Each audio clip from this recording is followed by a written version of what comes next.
Aquí todos ven mi pantalla. Sí. Sí.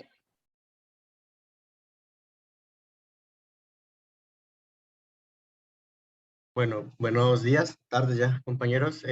Nosotros vamos a seguir hablando acerca de exploración del codo, de articulación del codo, y bueno, en este caso voy a empezar a hablar de la exploración de los tejidos blandos, que fue donde nos quedamos ayer para continuar la clase de hoy. Y bueno, de manera muy general podemos empezar a hablar sobre la exploración de los tejidos, que se va a repartir en 4 zonas o partes, que son una superficie medial. Pongo la posición por diapositivas. Se me va.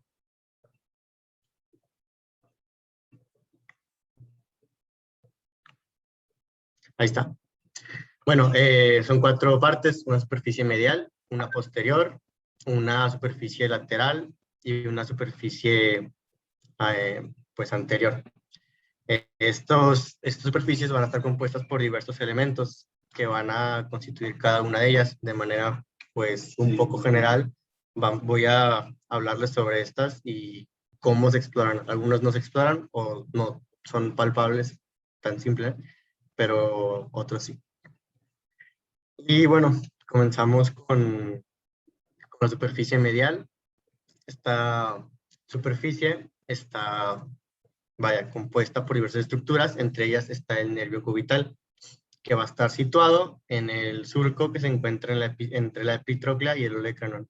Este nervio debe ser palpado con suavidad, de lo contrario se pueden experimentar diversas sensaciones extrañas en el paciente, como que comienza a sentir en el antebrazo, pues como pinchazos proyectados si no se tiene cuidado al intentar palpar este nervio, bueno, como su nombre lo indica y como en esta imagen podemos ver, pues el nervio cubital se intenta palpar con los dedos, con el dedo pulgar en la región pues medial del codo.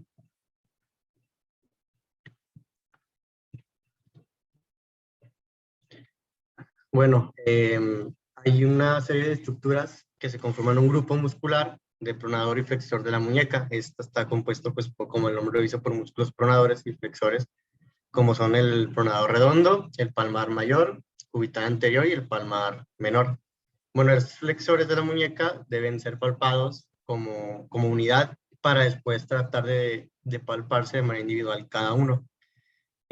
Conforme uno intenta desplazar la mano desde el origen de estos músculos y a nivel de la epitróclea, de la línea supraepitróclea por el antebrazo, hasta la muñeca para verificar cualquier molestia que exista en estos. Si se presenta alguna molestia, se puede tratar de indicar acorde a dónde estén localizados estos músculos en relación a cómo están en disposición con la mano, como se muestra en esta imagen, que los dedos, cada dedo va a indicar la región donde debe estar cada uno de estos músculos. Y bueno, se puede notar que el palmar menor, el palmar mayor y el cubital anterior son palpables a nivel de la muñeca. Todo el grupo pronador y flexor puede ser desinsertado, por medios quirúrgicos de su origen común para transferirlo en sentido proximal hasta el húmero para sustituir al músculo bíceps fácil, débil o faltante. Y bueno, en la imagen, en la segunda imagen que agrego es la manera en que se intenta palpar los flexores de la muñeca. Como le comentaba anteriormente, todo es en la región medial del antebrazo en disposición al cuerpo. Y bueno, pasamos a la superficie posterior. Está ahí un par de estructuras importantes, como tal es la bolsa del olecranon, que claramente no se puede palpar, pero uno intenta palpar o entrar en contacto directo con la región en donde se encuentra el olecranon. Si existe bursitis, la región se sentirá hinchada y gruesa, como se intenta ver en la figura 2.25. Está en la superficie posterior y uno intenta buscar una anormalidad. Como ayer comentaba mi compañero José Pablo, pues será muy característico la inflamación de esta bolsa del olecranon. Y bueno, el músculo tríceps, que este músculo, pues como el nombre lo indica, tiene 3 cabezas, una cabeza larga, una cabeza lateral y una cabeza medial. La cabeza larga va a cruzar la articulación glenumeral del hombro y del codo y hace que el tríceps sea un músculo de 2 articulaciones. Para, para simplificar o intentar facilitar esta palpación del tríceps, es necesario que se intente con el paciente inclinar sobre una mesa o un escritorio como si soportara su peso sobre un bastón. Como, bueno, en este caso pusieron de referencia una muleta en la imagen del libro. Y bueno, el músculo tríceps está integrado el acto de la marcha con una muleta ordinaria y sobresaldrá de manera prominente en la superficie posterior del brazo. Eso también se nota mucho, bueno, no sé si en este grupo hay chicos que les guste mucho la cuestión de gimnasio y ejercicio, pues hay rutinas para este músculo y es muy evidente poder identificarlo, pues, muy característico. La cabeza larga del tríceps es subcutánea y se encuentra en la porción pues, posteromedial del brazo. Se palpa siguiendo su curso por el brazo hasta su origen, tal como en la figura 2.27, que se intenta desplazar hasta el origen. Y a continuación de regreso hacia abajo hasta el punto en el que forma un vientre muscular común con la cabeza lateral. Esta cabeza lateral, que es en la última imagen que les agregué, se encuentra en la superficie posterior lateral del brazo y puede ser palpada de misma manera que la cabeza larga. Pues supongo que esto es una manera de intentar simplemente explorar esos tejidos o que conforman o que están en relación con la articulación del codo. Pasamos a la superficie lateral, donde se encuentran los extensores de la muñeca. Estos extensores, estos músculos, se originan en el epicóndilo y en la línea supraepicondilia y se denomina como el acoginamiento móvil triple. Este acoginamiento, este grupo de extensores está compuesto de los músculos supinador largo, el primer radial externo y el segundo radial externo. Bueno, este grupo es una masa muscular alargada y debe ser palpado de manera inicial como unidad. Se puede notar que se pueden seguir los músculos bajo la piel y que se puede sujetar y mover con facilidad entre los dedos. La consistencia de la masa muscular se puede valorar de mejor manera cuando el antebrazo del paciente que tenga alguna afección en esta región se encuentra en posición neutra. No intenta ni pronar ni supinar. Entonces tiene la muñeca en reposo. No hay una fuerza que esté efectuando ni en el puño ni en en la posición en que se coloca la muñeca. Simplemente es dejar la mano, pues como quien diría, suelta. Muy bien. Vamos a regresar primero a la superficie medial para hacer nada más un repaso pequeño de lo que es la medial y la lateral. Bueno, la superficie medial son todos los músculos de la eminencia epitroclear, que básicamente pues son los músculos flexores de la muñeca, ¿sí? Incluso pueden hacer lo que es la flexión de la palma de la muñeca y pues van a sentir la contracción se da básicamente en lo que es los músculos de la parte medial y pues básicamente desde su inserción en la epitróclea. En cuanto a la superficie lateral, son los extensores de la muñeca. Entonces, al hacer la extensión de la muñeca, pues van a palpar la contracción a partir del epicóndilo por el borde lateral del antebrazo, ¿sí? Y pues básicamente estos dos músculos, grupo de músculos son los causantes de lo que es la epicondilitis y la epitrocleitis, ¿sí? En cuanto a la epitrocleitis, pues entonces va a ser el dolor en la superficie medial o epitróclea del codo, y la epicondilitis es el dolor en la superficie lateral del codo. Entonces, básicamente es una entesitis, entesitis es inflamación de los tendones, entesitis. Entonces va a ser una entesitis de los músculos epicondilios o una entesitis de los músculos epitrocleares. Entonces tenemos que entender muy bien qué es esto para poder ver el porqué del tratamiento. El tratamiento básicamente lo que hace la banda epicondilia, que se coloca a nivel del tercio superior del antebrazo, es como inhibir la contracción de estos músculos del donde está la epicondilera para arriba. Otro tratamiento pudiera ser la infiltración. Otro tratamiento pudiera ser incluso ya en casos resistentes a tratamiento la aplicación de toxina botulínica para relajar justamente pues lo que es los músculos en su inserción proximal. Y obviamente pues lo que es el láser y lo que es las corrientes relajantes musculares pues ayudarían en este tipo de casos, ¿sí? Entonces, hagan ustedes mismos el movimiento, la extensión de muñeca y van a ver para que hagan diferencia de pues la clínica. Incluso las maniobras que vamos a ver más adelante, pues se basan en hacer el movimiento para desencadenar el dolor, ya sea en el epicóndilo o en la epitróclea. En la epitróclea, la flexión palmar va a desencadenar dolor en la epitróclea y la flexión dorsal de la muñeca va a desencadenar dolor en el epicóndilo. ¿Continuamos?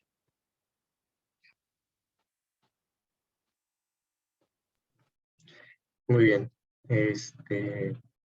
A ver, me quedé aquí.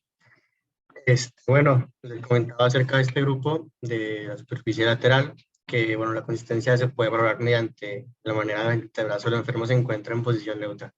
Esto es, bueno, ya lo comentaba mejor la doctora. Pasamos al supinador largo, este músculo de la región lateral que se origina en el borde supracondilio del húmero, y para hacerlo más prominente se intenta pedir al paciente a la exploración que empuñe la mano, así como se observa en la imagen.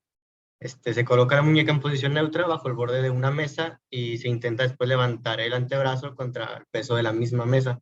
Así se podrá pues explorar mejor o se podrá apreciar mejor este músculo, y bueno, se identifica con facilidad en estos momentos cuando la superficie anterolateral del antebrazo, y ya pues se intenta palpar alguna normalidad o si el paciente refiere a alguna molestia o algo en este músculo, pero la manera de explorarlo es así, apuñar la mano y debajo de una mesa tratar de elevarlo, vaya, bajo el mismo peso de esta. Y bueno, la superficie anterior, esta se destaca por un espacio muy característico llamado fosa cubital, que va a estar limitado en sentido lateral por el supinador largo, del que se hablaba antes, y en sentido medial por el pronador redondo, como se observa en esta imagen, pues es un triangulito a nivel del antebrazo. Bueno, pasando al tendón del bíceps. El tendón del bíceps, pues es elemento largo y tenso que sobresale a continuación en posición medial al músculo supinador largo. Se intenta explorar el vientre muscular largo de este tendón del bíceps, aunque no es palpable ni el origen ni la inserción. Se trata de palpar, como diría el vientre muscular, vaya. Se intenta palpar alguna normalidad, dolor, molestia del paciente, pero el origen o la inserción de este músculo no es posible de palpar debido a que está comprometido con estructuras pues internas. Y bueno, la fosa antecubital en este caso se vuelve sensible y ya no se palpa el tendón que les comento. Se forma una tumefacción bulbosa en el antebrazo al contraer el vientre muscular, lo que hace que el tendón roto pues suba.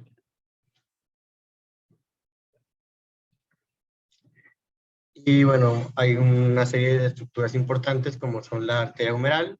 Bueno, el pulso de esta arteria se puede percibir de manera directa en posición medial con el tendón del bíceps, y el nervio mediano. Este nervio es un elemento tubular redondo que se encuentra directamente medial, vaya, en relación a la arteria humeral, que no se encuentra en disposición lateral, no medial. Y en su trayectoria, este nervio deja el codo en sentido distal y perfora el músculo pues, pronador redondo para entrar al antebrazo en su camino hacia la mano. Lo que leía del libro acerca de estas estructuras son de bastante importancia, pero a primera instancia no son tan fácil palpar. Entonces, pues no sé la importancia o relevancia clínica que se pueda agregar a estos. Bueno, es deseable en cuanto a esto Bueno, hablando de los... regrésale tantito. Hay la importancia de saber justamente por cuál es el trayecto de los nervios, es que al tener una herida, por ejemplo, cortante, pues podemos pues presumir cuál es el nervio y los tendones de qué músculos que posiblemente se hayan dañado. Si nosotros sabemos eso, pues podemos canalizar al paciente para que se le realice una neurorrafia o una tenorrafia, ¿sí? Y el pronóstico le cambia totalmente, porque muchas veces solamente se sutura tejidos superficiales, la piel, y si no hubo sección de alguna arteria, pues a veces así se queda el nervio y el músculo, y pues eso no va a terminar más que en una discapacidad y pérdida de la función motora de lo que es el antebrazo. Cuando son heridas complejas, muchas veces tenemos que buscar la reparación o por traumatología o por cirugía plástica. Normalmente, mano se lo dejo completamente a cirugía plástica, y ya a lo mejor a nivel de antebrazo o a nivel de otra, de pierna, pues sí puede ir a cargo de lo que es traumatología. Pero la mano, luego vamos a ver, es una región muy compleja, y por el tamaño de los músculos y los nervios que pasan por ahí, normalmente buscamos a alguien especialista en cirugía reconstructiva. ¿Sí? ¿Continuamos? Muy bien. Bueno, en cuanto a los arcos de movilidad, es importante conocer que abarcan 4 fases, estos arcos de movilidad, vaya. La flexión del codo, la extensión del mismo codo, la supinación del antebrazo y la pronación del antebrazo. La flexión y extensión se originan de manera primaria en las articulaciones húmero-cubital y húmero-radial, en tanto que la supinación y la pronación, a diferencia de estas, se derivan de las articulaciones radiocubitales a nivel del codo y de la muñeca. Durante la supinación y la pronación de la cabeza del radio, gira a nivel de la articulación del cóndilo humeral. El paciente puede estar de pie o sentado durante las pruebas activas. Yo os voy a hablar un poco de las pruebas activas de los arcos de movilidad. Y bueno, comenzamos con la flexión de 135 grados. Con esta se pide al enfermo, al paciente, que haga una flexión del codo, trate de tocarse la parte frontal del hombro con la mano. La flexión de esto es limitada por la masa muscular de la parte anterior del brazo, pero el enfermo debe, en condiciones normales, ser capaz de tocarse el hombro. En la imagen que está a la derecha, es la mitad de arriba de cómo el paciente intenta flexionar sus antebrazos o tocar su hombro. Y bueno, la extensión de 0 grados a -5, bueno, la extensión del codo es efectuada por el músculo tríceps. Los arcos de movilidad son definidos por el punto en el que el olecranon topa con la fosa. Se pide al paciente que estire el codo hasta donde pueda. La mayoría de los hombres pueden lograr la extensión normal de 0 grados. Los que son extraordinariamente musculados, como dice aquí, quizá no sean capaces de extenderlo hasta 0 grados o a causa de la tensión del músculo bíceps.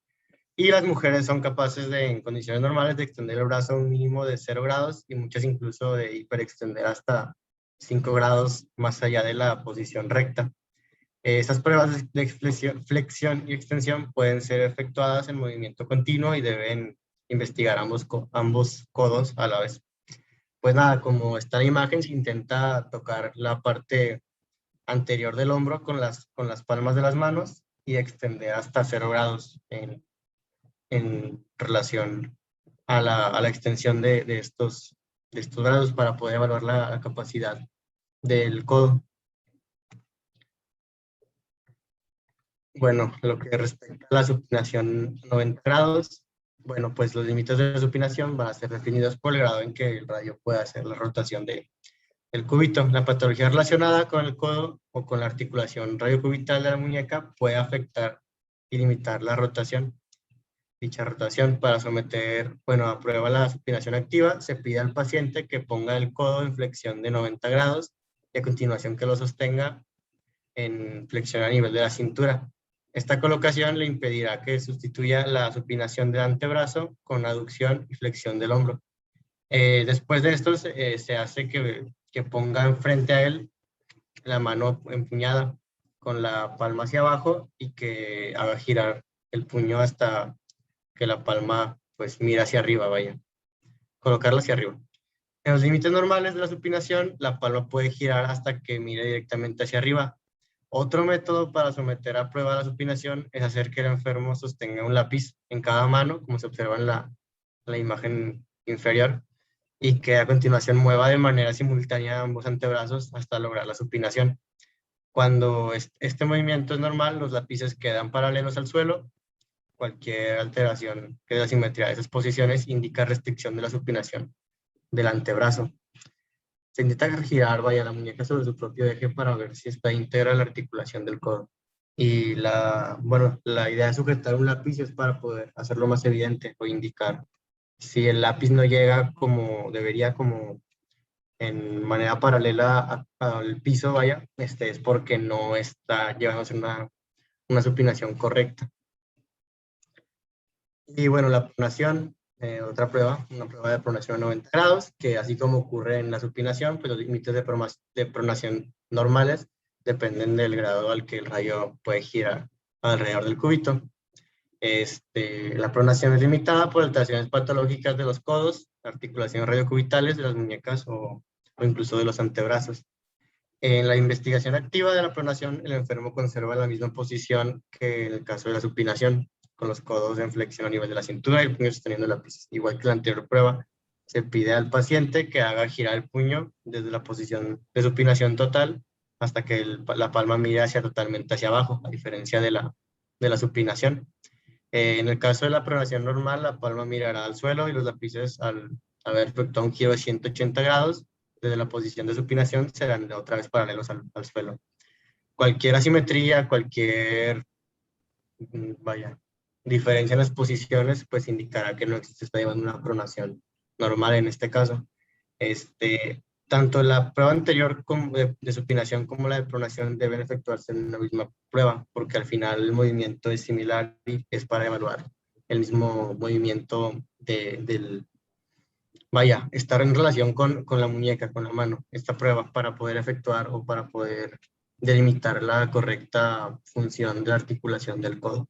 Sí, para hacer esta prueba tiene que estar el brazo en aducción, porque si se realizara con el brazo separado de lo que es el tronco, el movimiento puede ser sustituido por la rotación del hombro.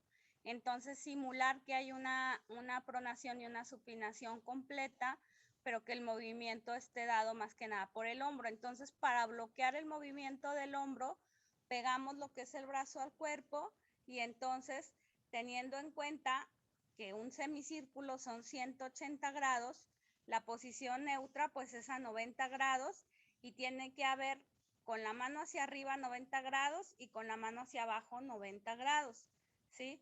En caso de que el paciente solo logre cierta parte, entonces con un goniómetro medimos cuál es la limitación. ¿Para qué es importante determinar si hay 45 grados, si hay 30, si hay 20? Bueno, para saber el grado de limitación y exactamente en qué movimiento hay limitación. Entonces, siempre que se lesiona por alguna fractura, por alguna lesión, una articulación, pues tenemos que saber cuáles son los movimientos que tenemos que explorar. Por ejemplo, si fuera un hombro, pues son los 6 movimientos: flexión, extensión, abducción, aducción, rotación interna y rotación externa. Si fuera un codo, pues es flexión, extensión, pronación y supinación. Y esto nos ayuda para, por ejemplo, cuando el paciente lleva un ciclo de terapias, si la extensión del codo estaba limitada, por ejemplo, tenía menos 45 grados, en la próxima hay menos 30 grados, quiere decir que el paciente avanzó 15 grados en su rango de movimiento, ¿sí? Y también, por ejemplo, para medicina laboral, también nos ayuda para determinar qué tan limitada quedó la articulación, ¿sí? Recordemos que la movilidad se explora de manera activa, que es la que hace el paciente solo, y de manera pasiva, que es la que hace el explorador. Por ejemplo, un paciente de medicina laboral puede simular que no extiende el codo más que una nadita o no flexiona el codo, y entonces uno pone movimiento activo del codo, la flexión, pues son 30 grados, pero al yo hacer el movimiento, la articulación me da 90 o 100 grados. Entonces quiere decir que no está tan limitado el movimiento como el paciente refiere, por ejemplo. Entonces es por esto que vemos, porque uno dice, ay, pues ¿por qué tanto rollo para que haga para abajo y para arriba? No, porque todo esto tiene implicaciones funcionales y tiene implicaciones médico-legales. Si hubiera una complicación de una fractura, por ejemplo, hay cirugía y queda con limitación y el paciente demanda al traumatólogo, yo tengo que establecer cuál fue la funcionalidad con la que quedó el paciente posterior a la cirugía, y parte de la funcionalidad es el arco de movimiento. Entonces, por eso es importante esto. ¿Continuamos?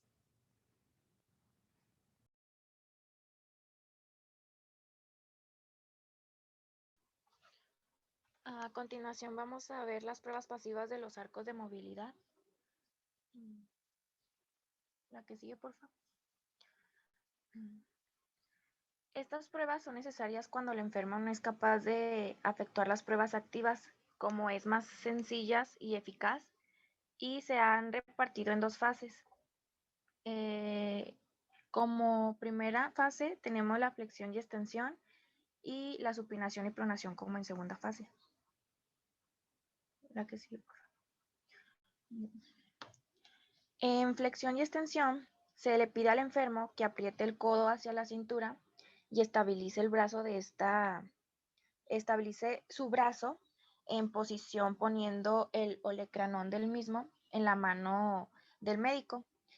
Su mano va a estar ahuecada, sujetando el codo contra el cuerpo del paciente. Y también va a colocar la otra mano que le queda libre justamente por encima de la muñeca para sostenerla. Y a continuación va a hacer flexión y extensión del antebrazo hasta donde el enfermo lo permita. Si se percibe algún bloqueo de los movimientos en la articulación del codo o si nota un chasquido, tiene que devolver el antebrazo del paciente a la posición neutra. Y también va a establecer si el bloqueo es de naturaleza súbita, de impresión de resistencia aulada, o si es de un mal definido. Como supinación y pronación, va a sostener el codo del paciente con una mano en la posición de estabilización descrita y con la otra va a sujetar la mano como si lo va a saludar. El apretón debe ser de firmeza suficiente para permitirle controlar los movimientos, pero sin que se le produzca malestar al paciente. Y va a colocar el antebrazo del enfermo en supinación y pronación con lentitud para saber si se puede lograr el movimiento en todos los límites. La que sigue, por favor. Como exploración neurológica, la que sigue, por favor. Vamos a ver que la porción neurológica de la exploración consiste en pruebas que tienen por objetivo valorar el poder de la musculatura del codo, lo mismo que la integridad del abastecimiento nervioso de los músculos.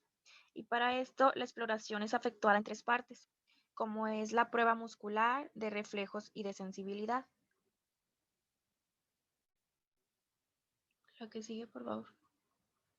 En pruebas musculares, vamos a ver que el codo se relaciona con los movimientos de flexión, extensión, supinación y pronación, y el enfermo puede estar de pie o sentado durante la exploración del codo, lo que depende de la comodidad del paciente. La que sigue. En flexión tenemos los flexores primarios. tenemos lo que es el braquial anterior, nervio musculocutáneo y el C5 y C6, y el bíceps. Cuando el antebrazo está en supinación, también el nervio musculocutáneo y el C5 y C6. Y como flexores secundarios tenemos el supinador largo y supinador corto. Bueno, el médico se tiene que colocar frente al enfermo y va a sostener y estabilizar el brazo con su mano ahuecada alrededor de la porción posterior del codo, justamente proximal en relación con la propia articulación. Y va a colocar la otra mano en la superficie palmar del antebrazo del enfermo y va a envolver sus dedos en la porción distal de esta parte. Como extensión tenemos el extensor primario, tríceps, nervio radial y C7. Y el anconeo como extensor secundario. El médico se tiene que quedar frente al enfermo y va a conservar la misma posición de las manos que en la prueba de flexión, y se le pide al paciente que extienda su brazo con lentitud desde la posición de flexión. Antes de que